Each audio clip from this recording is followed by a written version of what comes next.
How do you explain when things don't go as we assume?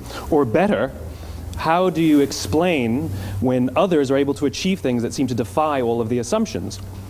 For example, why is Apple so innovative? Year after year after year after year, they're more innovative than all their competition.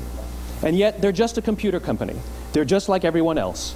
They have the same access to the same talent, the same agencies, the same consultants, the same media. Then why is it that they seem to have something different? Why is it that Martin Luther King led the civil rights movement? He wasn't the only man who suffered in a pre-civil rights America, and he certainly wasn't the only great orator of the day. Why him? And why is it that the Wright brothers were able to figure out controlled powered manned flight when there were certainly other teams who were better qualified, better funded, and they didn't achieve powered manned flight, and the Wright brothers beat them to it? There's something else at play here. About 3.5 years ago, I made a discovery. And this discovery profoundly changed my view on how I thought the world worked, and it even profoundly changed the way in which I operate in it. As it turns out, there's a pattern. As it turns out, all the great and inspiring leaders and organizations in the world, whether it's Apple or Martin Luther King or the Wright brothers, they all think, act, and communicate the exact same way, and it's the complete opposite to everyone else. All I did was codify it. And it's probably the world's simplest idea. I call it the golden circle.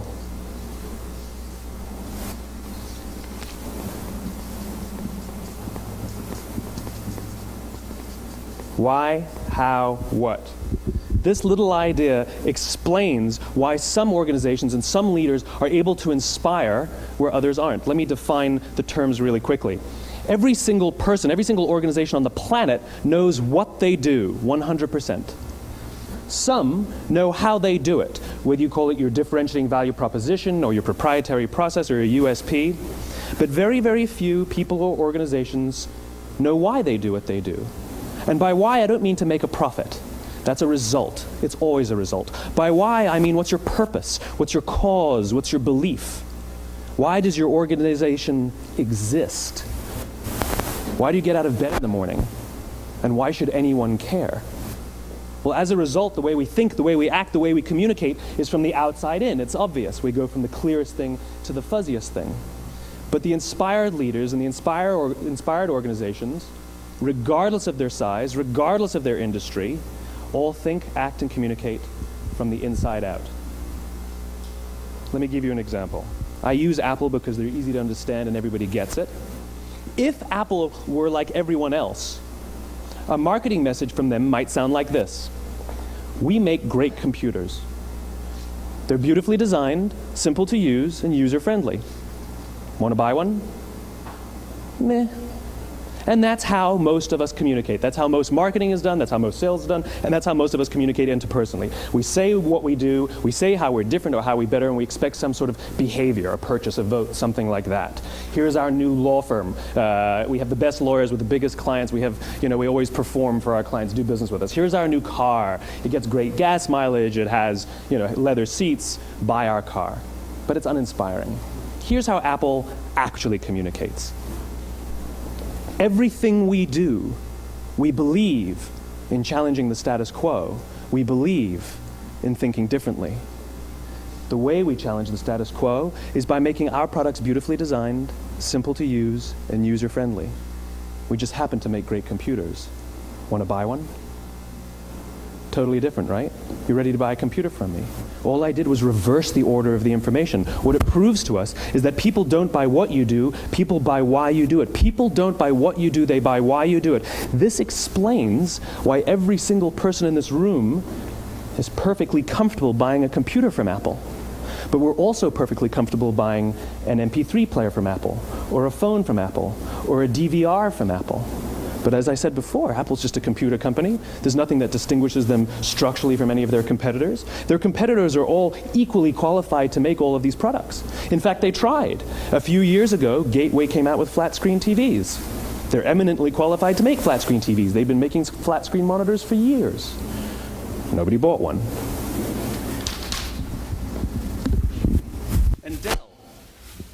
Dell came out with MP3 players and PDAs. And they make great quality products, and they can make perfectly well-designed products, and nobody bought one. In fact, talking about it now, we can't even imagine buying an MP3 player from Dell. Why would you buy an MP3 player from a computer company? But we do it every day. People don't buy what you do, they buy why you do it. The goal is not to do business with everybody who needs what you have. The goal is to do business with people who believe what you believe. Here's the best part. None of what I'm telling you is my opinion. It's all grounded in the tenets of biology, not psychology, biology. If you look at a cross-section of the human brain, looking from the top down, what you see is the human brain is actually broken into three major components that correlate perfectly with the golden circle. Our newest brain, our Homo sapien brain, our neocortex, corresponds with the what level. The neocortex is responsible for all of our rational and analytical thought and language. The middle two sections make up our limbic brains, and our limbic brains are responsible for all of our feelings, like trust and loyalty. It's also responsible for all human behavior, all decision-making, and it has no capacity for language. In other words, when we communicate from the outside in, yes, people can understand vast amounts of complicated information like features and benefits and facts and figures. It just doesn't drive behavior. When we communicate from the inside out, we're talking directly to the part of the brain that controls behavior, and then we allow people to rationalize it with the tangible things we say and do. This is where gut decisions come from. You know, sometimes you can give somebody all the facts and your figures, and they say, I know what all the facts and details say, but it just doesn't feel right. Why would we use that verb? It doesn't feel right. Because the part of the brain that controls decision-making doesn't control language. And the best we can muster up is, I don't know, it just doesn't feel right. Or sometimes you say you're leading with your heart or you're leading with your soul. Well, I hate to break it to you, those aren't other body parts controlling your behavior. It's all happening here in your limbic brain, the part of the brain that controls decision-making and not language. But if you don't know why you do what you do, and people respond to why you do what you do, then how will you ever get people to vote for you or buy something from you, or more importantly, be loyal and want to be a part of what it is that you do? Again, the goal is not just to sell people who need what you have. The goal is to sell to people who believe what you believe. The goal is not just to hire people who need a job. It's to hire people who believe what you believe. I always say that, you know, there's if you hire people just because they can do a job, they'll work for your money. But if you hire people who believe what you believe, they work for you with blood and sweat and tears. And nowhere else is there a better example of this than with the Wright brothers. Most people don't know about Samuel Pierpont Langley. And back in the early 20th century, the pursuit of powered man flight was like the dot-com of the day. Everybody was trying it. And Samuel Pierpont Langley had what we assume to be the recipe for success. I mean, even now, when you ask people, why did your product or why did your company fail? And people always give you the same permutation of the same three things.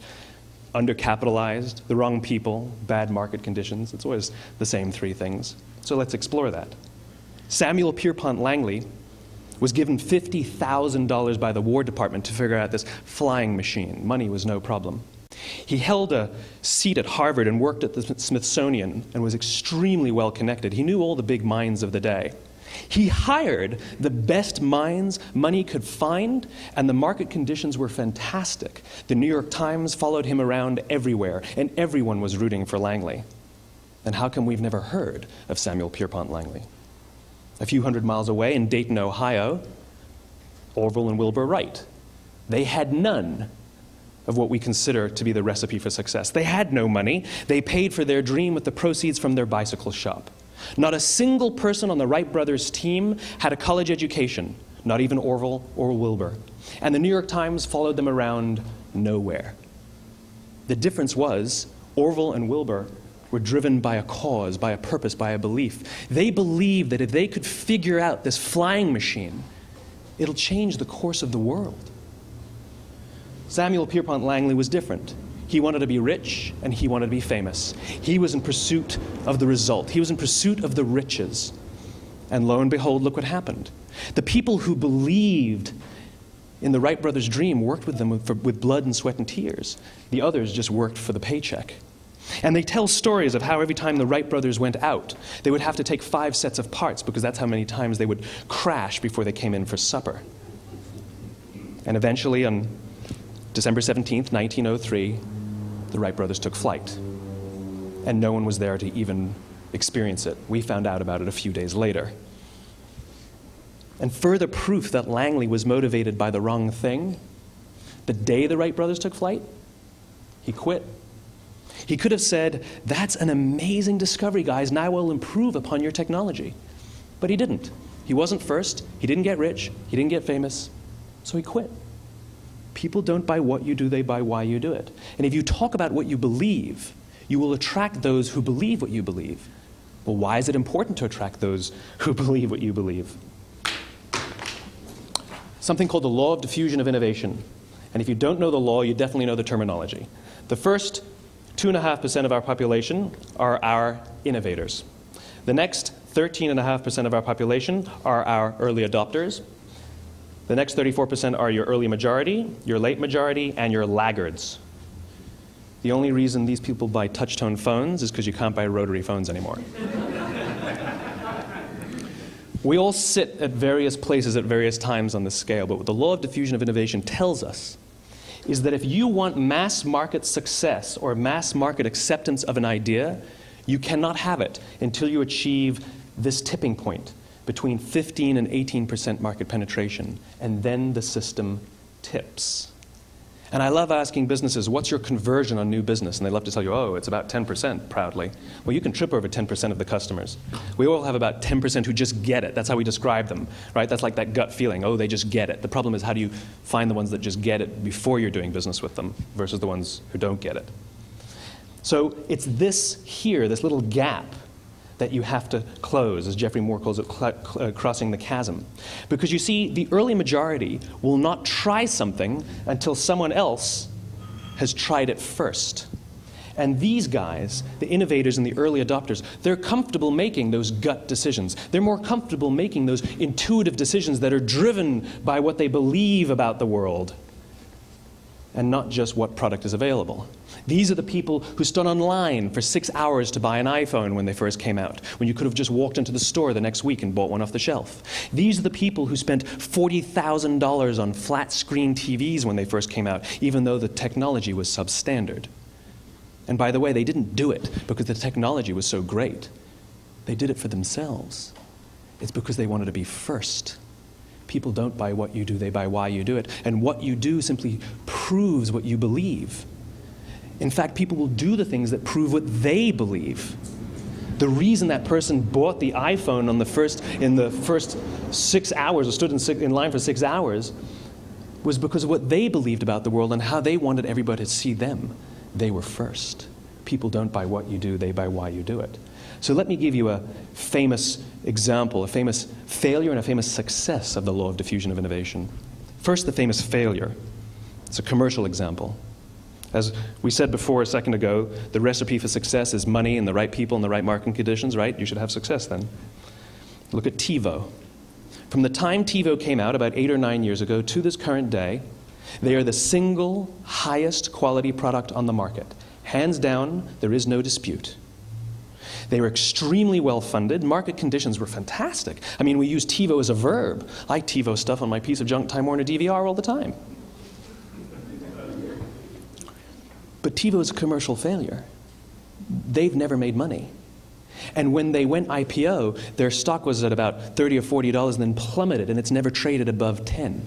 In fact, I don't think it's even traded above 6, except for a couple of little spikes. Because you see, when TiVo launched their product, they told us all what they had. They said, we have a product that pauses live TV, skips commercials, rewinds live TV, and memorizes your viewing habits without you even asking. And the cynical majority said, we don't believe you, we don't need it, we don't like it, you're scaring us. What if they had said, if you're the kind of person who likes to have total control over every aspect of your life, boy, do we have a product for you. It pauses live TV, skips commercials, memorizes your viewing habits, etc., etc. People don't buy what you do, they buy why you do it, and what you do simply serves as the proof of what you believe. Now let me give you a successful example of the law of diffusion of innovation. In the summer of 1963, 250,000 people showed up on the Mall in Washington to hear Dr. King speak. They sent out no invitations, and there was no website to check the date. How do you do that? Well, Dr. King wasn't the only man in America who was a great orator. He wasn't the only man in America who suffered in a pre-civil rights America. In fact, some of his ideas were bad. But he had a gift. He didn't go around telling people what needed to change in America. He went around and told people what he believed. I believe, I believe, I believe, he told people. And people who believed what he believed took his cause and they made it their own, and they told people. And some of those people created structures to get the word out to even more people. And lo and behold, 250,000 people showed up on the right day, on the right time to hear him speak. How many of them showed up for him? 0. They showed up for themselves. It's what they believed about America that got them to travel on a bus for 8 hours to stand in the sun in Washington in the middle of August. It's what they believed. And it wasn't about black versus white. 25% of the audience was white. Dr. King believed that there are 2 types of laws in this world, those that are made by a higher authority and those that are made by man. And not until all the laws that are made by man are consistent with the laws that are made by the higher authority will we live in a just world. It just so happens that the civil rights movement was the perfect thing to help him bring his cause to life. We followed him not for him, but for ourselves. And by the way, he gave the I have a dream speech, not the I have a plan speech. Listen to politicians now with their comprehensive 12-point plans. They're not inspiring anybody. Because there are leaders and there are those who lead. Leaders hold a position of power or authority, but those who lead inspire us. Whether they're individuals or organizations, we follow those who lead, not because we have to, but because we want to. We follow those who lead, not for them, but for ourselves. And it's those who start with why that have the ability to inspire those around them or find others who inspire them. Thank you very much.